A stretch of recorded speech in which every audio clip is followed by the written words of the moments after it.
Hello ANM GNM candidates. 2026 সালে যে সকল ক্যান্ডিডেট এএনএম জিএনএম পরীক্ষাটি দিয়েছো এবং এএনএম জিএনএম পরীক্ষায় একটি ভালো র্যাঙ্ক করে এবছর এএনএম অথবা জিএনএম কোর্সে অ্যাডমিশন নিতে চলেছো, আজকের এই ভিডিওটি তাদের জন্য খুবই গুরুত্বপূর্ণ। আজকের এই ভিডিওটির মূল বিষয়বস্তু হলো প্রশ্ন উত্তর পর্ব। তোমরা তোমাদের মনে যে সকল প্রশ্নগুলো আছে এএনএম জিএনএম রিলেটেড, সেই সকল প্রশ্নগুলো তোমরা করো। আমি তোমাদের সেই সকল প্রশ্নের উত্তর দেব।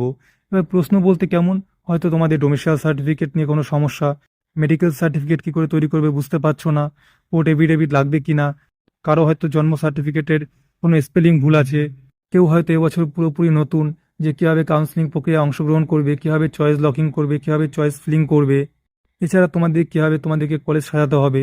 তোমাদের মনে এএনএম জিএনএম রিলেটেড যে সকল প্রশ্নগুলো আছে, সমস্ত প্রশ্ন তোমরা আমাকে এই ভিডিওর কমেন্ট বক্সে করো। আমি তোমাদের প্রত্যেকটা প্রশ্নের উত্তর দেব। আশা করি তোমাদেরকে বোঝাতে পারছি এই ভিডিওতে আমি কোন বিষয়ে আলোচনা করতে চলেছি। যদি ভিডিওটি তোমাদের কাছে ইনফরমেটিভ মনে হয় তাহলে অবশ্যই একটা লাইক করে দিও